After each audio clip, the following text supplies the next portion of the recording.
Hello, I'm Lenny Pinna, and I'm the editor of this book, A Face from Uranus, Correspondence Between Ted Burr and Henry Bellamy, 1943 to 1945.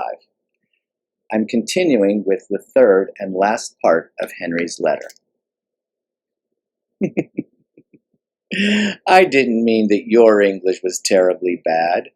You slip on details, very little things. Uncapable for incapable? When I said your typewriter couldn't spell, I meant you slipped, as above. It's unimportant, but it enrages editors. Now, I do hope that you have a sense of humor. Without a sense of humor, you are indeed a lost soul. Yes, I am not surprised that my picture frightened you. It frightens many. I myself do not. This is the photograph he's referring to. I think I have some photographs about here. I'll send some along to you.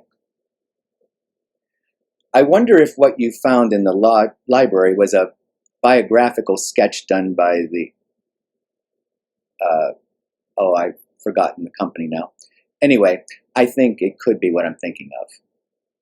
It is incorrect and fictional, done by, I think, some enterprising young Jewish clerk.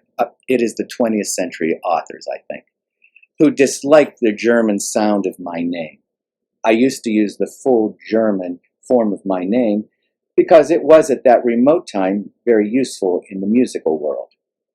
The footnote says his full name is Heinrich Hauer Bellamy. I was a pianist and a professional musician. I began to write only when I was, what I am sure you think, a very old man. But I remember youthful problems with vividness. Since I have always been associated with young people, I keep an illusion of being in some sense contemporary. Now, Ted, wake up your sense of humor. I suspect that you are going to be successful and important. I also think it is not going to lie exactly in the road that you think. All morning, I have been thinking about a very talented man, Schuyler Ladd. He was, and I do know a great deal about him, homosexual. He was handsome, and he made up excessively and was always in trouble. He played one successful role in The Yellow Jacket. It was made for him. He never played anything else well. For years, he was in an insane asylum, having failed to make a kind of adjustment to the world and having sought surcease in drugs. Once he was brought out for a revival of The Yellow Jacket. He played it automatically almost, scarcely knowing what he did. He went back to the asylum and, I believe, has died since. But you see, he was an exhibitionist. He had to show off, and he had to face perpetual frustration because the things he did to show off brought him disaster.